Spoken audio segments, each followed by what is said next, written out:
कभी कभी हम दो लोग होते हैं, एक ही छत के नीचे, लेकिन दो अलग अलग दुनियाओं में जी रहे होते हैं। एक समय था जब वो नजरों में बसते थे, और आज बस दिन कटते हैं। मुंशी प्रेमचंद की आज की कहानी अभिलाषा एक ऐसी स्त्री की है जो अपने मौन में चीख रही है।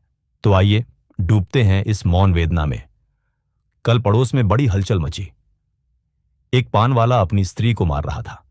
वह बेचारी बैठी रो रही थी, पर उस निर्दयी को उस पर लेश मात्र भी दया न आती थी। आखिर स्त्री को भी क्रोध आ गया। उसने खड़े होकर कहा, बस अब मारोगे तो ठीक ना होगा। आज से मेरा तुझसे कोई संबंध नहीं। मैं भीख मांगूंगी, पर तेरे घर ना आऊंगी। ये कहकर उसने अपनी एक पुरानी साड़ी उठाई और घर से निकल पड़ी। पुरुष काठ के उल्लू की तरह खड़ा देखता रहा। स्त्री कुछ दूर चलकर फिर लौटी और दुकान की संदूकची खोलकर कुछ पैसे निकाले। शायद अभी तक उसे ममता थी, पर उस निर्दय ने तुरंत उसका हाथ पकड़कर पैसे छीन लिए। हायरी हृदयहीनता, अबला स्त्री के प्रति पुरुष का यह अत्याचार। एक दिन इसी स्त्री पर उसने प्राण दिए होंगे। उसका मुंह जोहता रहा होगा, पर आज इतना निष्ठुर हो गया है मानो कभी की जान पहचान ही नहीं। स्त्री ने पैसे रख दिए और बिना कहे सुने चली गई। कौन जाने कहां।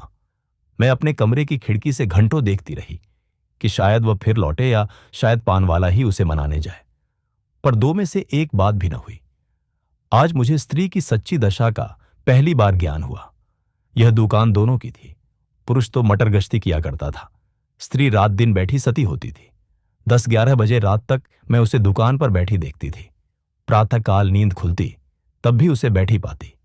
नोच खसोट काट कपट जितना पुरुष करता था, उसे कुछ अधिक ही स्त्री करती थी। पर पुरुष सब कुछ है, स्त्री कुछ नहीं। पुरुष जब चाहे उसे निकाल बाहर कर सकता है। इस समस्या पर मेरा चित्त इतना अशांत हो गया कि नींद आंखों से भाग गई। 12 बज गए और मैं बैठी रही। आकाश पर निर्मल चांदनी छिटकी हुई थी। निशानाथ अपने रत्न जटित सिंहासन पर गर्व से फूले बैठे थे। बादल के छोटे छोटे टुकड़े धीरे धीरे चंद्रमा के समीप आते थे और फिर विकृत रूप में पृथक हो जाते थे, मानो श्वेतवसना सुंदरियां उसके हाथों दलित और अपमानित होकर रुदन करती हुई चली जा रही हो। इस कल्पना ने मुझे इतना विकल किया कि मैंने खिड़की बंद कर दी और पलंग पर आ बैठी। मेरे प्रियतम निद्रा में मग्न थे। उनका तेजमय मुखमंडल इस समय मुझे कुछ चंद्रमा से ही मिलता जुलता मालूम हुआ। वही साहस छवि थी जिससे मेरे नेत्र तृप्त हो जाते थे। वही विशाल वक्ष था जिस पर सिर रखकर मैं अपने अंतस्थल में एक कोमल मधुर कंपन का अनुभव करती थी। वही सुदृढ़ बाहें थीं जो मेरे गले में पड़ जाती थीं तो मेरे हृदय में आनंद की हिलोरें सी उठने लगती थीं। पर आज कितने दिन हुए मैंने उस मुख पर हंसी की उज्ज्वल रेखा नहीं देखी। न देखने को चित्त व्याकुल ही हुआ। कितने दिन हुए मैंने उस वक्ष पर सिर नहीं रखा और न वह बाहें मेरे गले में पड़ी। क्यों? क्या मैं कुछ और हो गई या पतिदेव ही कुछ और हो गए? अभी कुछ बहुत दिन भी तो नहीं बीते। कुल 5 साल हुए हैं, कुल 5 साल, जब पतिदेव ने विकसित नेत्रों और लालायित अधरों से मेरा स्वागत किया था। मैं लज्जा से गर्दन झुकाए हुए थी। हृदय में कितनी प्रबल उत्कंठा हो रही थी कि उनकी मुख छवि देख लूं, पर लज्जावश सिर न उठा सकती। आखिर एक बार मैंने हिम्मत करके आंखें उठाईं और यद्यपि दृष्टि आधे रास्ते से ही लौट आई, तो भी उस अर्ध दर्शन से मुझे जो आनंद मिला, क्या उसे कभी भूल सकती हूं? वह चित्र अब भी मेरे हृदय पट पर खींचा हुआ है। जब कभी उसका स्मरण आ जाता है, हृदय पुलकित हो उठता है। उस आनंद स्मृति में अब भी वही गुदगुदी, वही सनसनी है। लेकिन अब रात दिन उस छवि के दर्शन करती हूं। उषा काल, प्रातकाल, मध्याह्न काल, संध्या काल, निशा काल, 8 पहर उसको देखती हूं, पर हृदय में गुदगुदी नहीं होती। वह मेरे सामने खड़े मुझसे बातें किया करते हैं। मैं क्रोशिये की ओर देखती रहती हूं। जब वह घर से निकलते थे तो मैं द्वार पर आकर खड़ी हो जाती थी, और जब वह पीछे फिरकर मुस्कुरा देते थे तो मुझे मानो स्वर्ग का राज्य मिल जाता था। मैं तीसरे पहर कोठे पर चढ़ जाती थी और उनके आने की बाट जोहने लगती थी। उनको दूर से आते देखकर मैं उन्मत्त सी होकर नीचे आती और द्वार पर जाकर उनका अभिवादन करती। पर अब मुझे यह भी नहीं मालूम होता कि वह कब जाते और कब आते हैं। जब बाहर का द्वार बंद हो जाता है तो समझ जाती हूं कि वह चले गए। जब द्वार खुलने की आवाज आती है तो समझ जाती हूं कि आ गए। समझ में नहीं आता कि मैं ही कुछ और हो गई या पतिदेव ही कुछ और हो गए। तब वह घर में बहुत ना आते थे। जब उनकी आवाज कानों में आ जाती तो मेरी देह में बिजली सी दौड़ जाती थी। उनकी छोटी छोटी बातों, छोटे छोटे कामों को भी मैं अनुरक्त मुग्ध नेत्रों से देखा करती थी। वह जब छोटे लाला को गोद में उठाकर प्यार करते थे, जब टामी का सिर थपथपाकर उसे लिटा देते थे, जब बूढ़ी भक्तिन को चिढ़ाकर बाहर भाग जाते थे, जब बाल्टियों में पानी भर भर पौधों को सींचते थे, तब ये आंखें उसी ओर लगी रहती थीं। पर अब वह सारे दिन घर में रहते हैं, मेरे सामने हंसते हैं, बोलते हैं, मुझे खबर भी नहीं होती। न जाने क्यों तब किसी दिन उन्होंने फूलों का एक गुलदस्ता मेरे हाथ में रख दिया था और मुस्कुराए थे। वह प्रणय का उपहार पाकर मैं फूली न समाई थी। बीच में रोकने के लिए माफी चाहता हूं, लेकिन बताना जरूरी है, 90% लोग बिना सब्सक्राइब किए ही चले जाते हैं। कृपया सब्सक्राइब कर लीजिए, यह हमारे लिए एसेंशियल है। हमें मोटिवेशन मिलती है और हम आपके लिए और बेहतरीन कहानियां ला पाते हैं। तो चलिए कहानी पर फिर से आते हैं। केवल थोड़े से फूल और पत्तियां थीं, पर उन्हें देखने से मेरी आंखें किसी भांति तृप्त ही न होती थीं। कुछ देर हाथ में लिए रही, फिर अपनी मेज पर फूलदान में रख दिया। कोई काम करती होती तो बार बार आकर उस गुलदस्ते को देख जाती। कितनी बार उसे आंखों से लगाया, कितनी बार उसे चूमा। कोई 1 लाख रुपये भी देता तो उसे न देती। उसकी एक एक पंखड़ी मेरे लिए एक एक रत्न थी। जब वह मुरझा गया तो मैंने उसे उठाकर अपने बक्स में रख दिया था। तब से उन्होंने मुझे हजारों चीजें उपहार में दी हैं। एक से एक रत्न जटित आभूषण हैं, एक से एक बहुमूल्य वस्त्र हैं, और गुलदस्ते तो प्राय नित्य ही लाते हैं।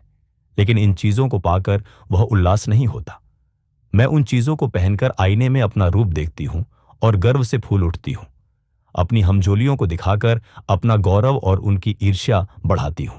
बस अभी थोड़े ही दिन हुए हैं, उन्होंने मुझे चंद्रहार दिया है। जो इसे देखता है मोहित हो जाता है। मैं भी उसकी बनावट और सजावट पर मुग्ध हूं। मैंने अपना संदूक खोला और उस गुलदस्ते को निकाल लाई। आह, उसे हाथ में लेते ही मेरी एक एक नस में बिजली दौड़ गई। हृदय के सारे तार कंपित हो गए। वह सूखी हुई पंखड़ियां, जो अब पीले रंग की हो गई थीं, बोलती हुई मालूम होती थी। उसके सूखे मुरझाए हुए मुखों के अस्फुटित कंपित अनुराग में डूबे शब्द साएं साएं करके निकलते हुए जान पड़ते थे।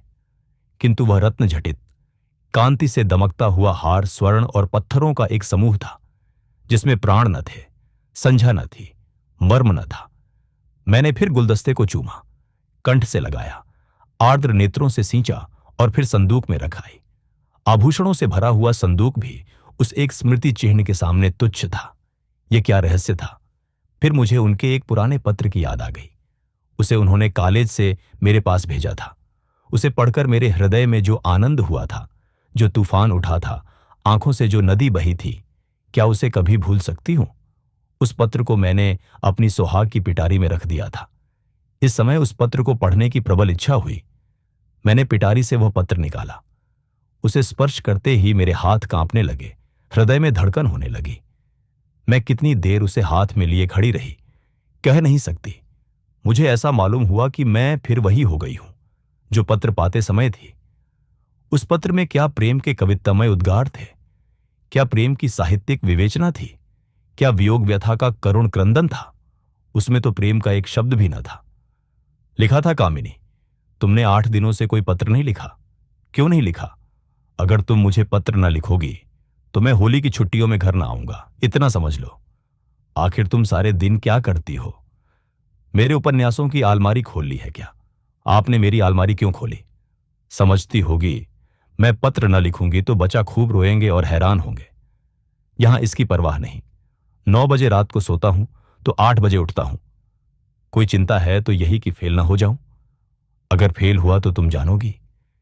कितना सरल भोले भाले हृदय से निकला हुआ, निष्कपट मानपूर्ण आग्रह और आतंक से पत्र भरा हुआ था। मानो उसका सारा उत्तरदायित्व मेरे ही ऊपर था। ऐसी धमकी क्या अब भी वह मुझे दे सकते हैं? कभी नहीं। ऐसी धमकी वही दे सकता है जो न मिल सकने की व्यथा को जानता हो, उसका अनुभव करता हो। पतिदेव अब जानते हैं इस धमकी का मुझ पर कोई असर न होगा।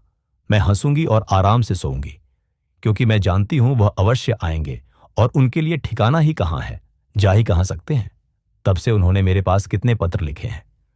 2 दिन को भी बाहर जाते हैं तो जरूर एक पत्र भेजते हैं और जब 10-5 दिन को जाते हैं तो नित्य प्रति एक पत्र आता है। पत्रों में प्रेम के चुने हुए शब्द, चुने हुए वाक्य, चुने हुए संबोधन भरे होते हैं। मैं उन्हें पढ़ती हूं और एक ठंडी सांस लेकर रख देती हूं। हाय, वह हृदय कहाँ गया? प्रेम के निर्जीव भावशून्य कृत्रिम शब्दों में वह अभिन्नता कहाँ है? वह रस कहाँ है? वह उन्माद कहाँ है? वह क्रोध कहाँ है? वह झुंझलाहट कहाँ है? उनमें मेरा मन कोई वस्तु खोजता है, कोई अज्ञात, अव्यक्त, अलक्षित वस्तु पर वह नहीं मिलती। उनमें सुगंध भरी होती है। पत्रों के कागज आर्ट पेपर को मात करते हैं, पर उनका यह सारा बनाव संवार किसी गतयौवना नायिका के बनाव सिंगार के सदृश ही लगता है। कभी कभी तो मैं पत्रों को खोलती भी नहीं। मैं जानती हूं उनमें क्या लिखा होगा। उन्हीं दिनों की बात है, मैंने तीजे का व्रत किया था। मैंने देवी के सम्मुख सिर झुकाकर वंदना की थी। देवी, मैं तुमसे केवल एक वरदान मांगती हूं। हम दोनों प्राणियों में कभी विच्छेद न हो और मुझे कोई अभिलाषा नहीं। मैं संसार की ओर कोई वस्तु नहीं चाहती। तब से 4 साल हो गए हैं और हम में एक दिन के लिए भी विच्छेद नहीं हुआ। मैंने तो केवल एक वरदान मांगा था। देवी ने वरदानों का भंडार ही मुझे सौंप दिया। पर आज मुझे देवी के दर्शन हो तो मैं उनसे कहूं, तुम अपने सारे वरदान ले लो। मैं इनमें से एक भी नहीं चाहती। मैं फिर वही दिन देखना चाहती हूं जब हृदय में प्रेम की अभिलाषा थी। तुमने सब कुछ देकर मुझे उस अतुल सुख से वंचित कर दिया जो अभिलाषा में था। मैं अब की देवी से वह दिन दिखाने की प्रार्थना करूं जब मैं किसी निर्जन जलतट और सघन वन में अपने प्रियतम को ढूंढती फिरूं। नदी की लहरों से कहूं, मेरे प्रियतम को तुमने देखा है? वृक्षों से पूछूं, मेरे प्रियतम कहाँ गए? क्या वह सुख मुझे कभी प्राप्त न होगा? उसी समय मंद शीतल पवन चलने लगा। मैं खिड़की के बाहर सिर निकाले खड़ी थी। पवन के झोंके से मेरे केश की लटें बिखरने लगीं। मुझे ऐसा आभास हुआ मानो मेरे प्रियतम वायु के इन उच्छ्वासों में है। फिर मैंने आकाश की ओर देखा। चांद की किरणें चांदी के जगमगाते तारों की भांति आंखों से आंख मिचौनी सी खेल रही थी। आंखें बंद करते समय सामने आ जाती, पर आंखें खोलते ही अदृश्य हो जाती थी। मुझे उस समय ऐसा आभास हुआ कि मेरे प्रियतम उन्हीं जगमगाते तारों पर बैठे आकाश से उतर रहे हैं। उसी समय किसी ने गाया, अनोखे से नेही के त्याग, निराले पीड़ा के संसार, कहाँ होते हो अंतर्द्रदान, लुटा करके सोने सा प्यार, लुटा करके सोने सा प्यार। ये पद मेरे मर्म स्थल को तीर की भांति छेता हुआ कहाँ चला गया नहीं जानती। मेरे रोएं खड़े हो गए, आंखों से आंसुओं की झड़ी लग गई। ऐसा मालूम हुआ जैसे कोई मेरे प्रियतम को मेरे हृदय से निकाले लिए जाता है। मैं जोर से चिल्ला पड़ी। उसी समय पतिदेव की नींद टूट गई। वह मेरे पास आकर बोले, क्या अभी तुम चिल्लाई थी? अरे, तुम रो रही हो, क्या बात है? कोई स्वप्न तो नहीं देखा? मैंने सिसकते हुए कहा, रोऊं ना तो क्या हंसूं? स्वामी ने मेरा हाथ पकड़कर कहा, क्यों? रोने का कोई कारण है या यूं ही रोना चाहती हो? क्या मेरे रोने का कारण तुम नहीं जानते? मैं तुम्हारे दिल की बात कैसे जान सकता हूं? तुमने जानने की चेष्टा कभी की है? मुझे इसका सान गुमान भी न था कि तुम्हारे रोने का कोई कारण हो सकता है। तुमने तो बहुत कुछ पढ़ा है, क्या तुम भी ऐसी बात कह सकते हो? स्वामी ने विस्मय में पढ़कर कहा, तुम तो पहेलियां बुझवाती हो। क्यों, क्या तुम कभी नहीं रोते? मैं क्यों रोने लगा? तुम्हें अब कोई अभिलाषा नहीं है?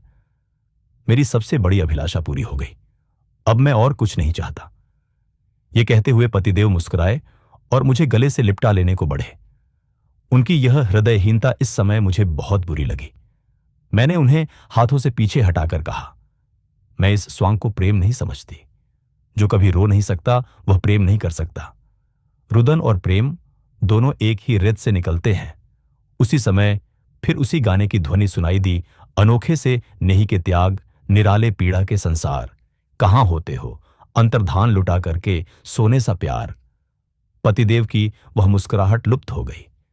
मैंने उन्हें एक बार कांपते देखा। ऐसा जान पड़ा उन्हें रोमांच हो रहा है। सहसा उनका दाहिना हाथ उठकर उनकी छाती तक गया। उन्होंने लंबी सांस ली और उनकी आंखों से आंसू की बूंदें निकलकर गालों पर आ गईं।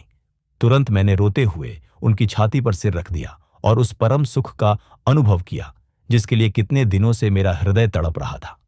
आज फिर मुझे पतिदेव का हृदय धड़कता हुआ सुनाई दिया। आज उनके स्पर्श में फिर स्फूर्ति का ज्ञान हुआ। अभी तक उस पद के शब्द मेरे हृदय में गूंज रहे थे, कहां होते हो अंतर्धान, लुटा करके सोने सा प्यार।